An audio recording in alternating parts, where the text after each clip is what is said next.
नमस्कार सभी को, मेरे चैनल हिंदी बाय ज्योति में आप सभी का बहुत बहुत स्वागत है। तो आज हम पढ़ेंगे व्यंजन।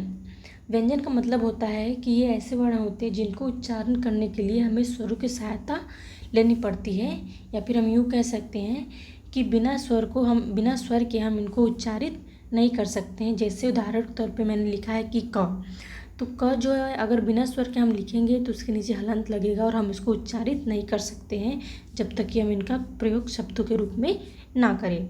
वही जब हम उसको प्लस लिख करके फिर हम और लिखेंगे तो ये जा करके पूरा कंप्लीट क होगा। तो हम लिख सकते हैं कि जिन वर्णों का उच्चारण करते समय स्वरों की सहायता ली जाती है उन्हें हम व्यंजन कहते हैं। अब हम बात करेंगे व्यंजन के प्रकार। तो यहाँ पे व्यंजन के 3 प्रकार होते हैं। पहला स्पर्श व्यंजन, दूसरा अंतस्थ व्यंजन, तीसरा ऊष्म व्यंजन। स्पर्श व्यंजन जो है 25 है, अंतस्थ व्यंजन 4 है और ऊष्म व्यंजन भी 4 है। स्पर्श व्यंजन की बात करें, स्पर्श का मतलब होता है छूना, किसी चीज़ को टच करना। कहने का तात्पर्य ये है कि ये ऐसे वर्ण हैं जिनको आप उच्चारित करोगे तो जो आपकी जीवा है वो मुख के किसी न किसी भाग को टच करेगी। हो सकता है आपके तालू को टच करे, आपके दांत को टच करे, आपके मुंह को टच करे, इसलिए इनको स्पर्श व्यंजन का नाम दिया गया है। और ये कुल कितने होते हैं? 25 होते हैं और ये अपने वर्ग के हिसाब से चलते हैं। और जो भी वर्ग होगा उसका जो पहला अक्षर वर्ण होता है, पहला जो वर्ण होता है उसी वर्ण के नाम पे इन वर्गों का नाम चलता है। जैसे क ख ग घ अंग, तो इसमें क्या है? पहला वर्ण क्या है? क। तो क से हम जानेंगे इसको क वर्ग, उस तरीके से च वर्ग, ट वर्ग, त वर्ग और प वर्ग। अब इसमें जो 5वां अक्षर है, जैसे क ख ग घ अंग, तो अंग क्या है? ये 5वां अक्षर है। च वर्ग में यह क्या है? 5वां अक्षर है। ट वर्ग में ण क्या है? 5वां अक्षर है। त वर्ग में न क्या है? 5वां अक्षर है। प वर्ग में म 5वां अक्षर है। तो इनको हम क्या कहते हैं? पंचमाक्षर भी कहते हैं। अंतस्थ व्यंजन की बात करें तो अंतस्थ व्यंजन की संख्या कितनी होती है? 4। हमने भी ऊपर ही देखा। अब इसको उच्चारित करते समय क्या होता है कि जो वायु है वह मुंह के किसी भाग को नहीं छूती। यहाँ पे लिखा है ना कि जिन वर्णों को उच्चारित करते समय वायु मुंह के किसी भाग को स्पर्श नहीं करती, मतलब किसी भाग को टच नहीं करती, ना ही छूती है और ना ही वायु जो है वो रगड़ खा करके बाहर की तरफ निकलती है, इसलिए इन्हें हम क्या कहते हैं? अंतस्थ व्यंजन कहते हैं। य, र, ल, व, ये क्या है? ये अंतस्थ व्यंजन है।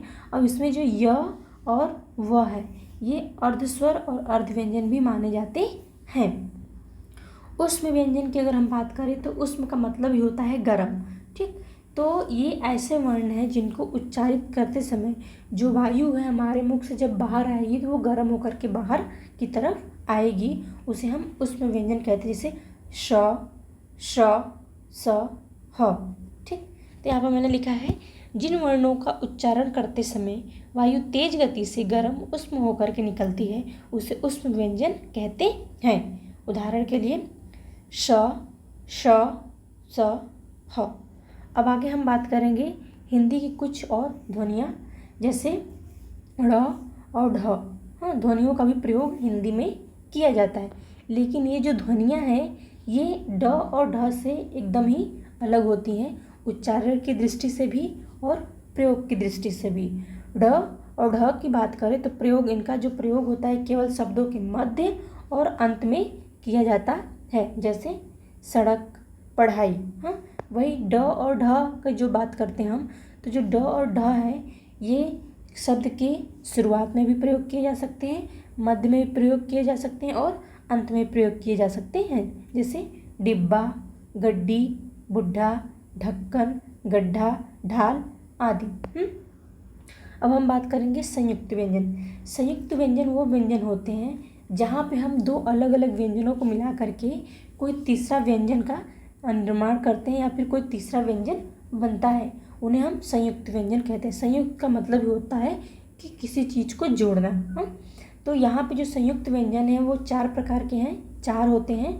एक तो है क्ष, दूसरा त्र, तीसरा ज्ञ और चौथा श्र। हाँ, अगर मैं क्ष की बात करें तो ये क प्लस श से मिल करके बना है और त्र त प्लस र से मिल करके बना है।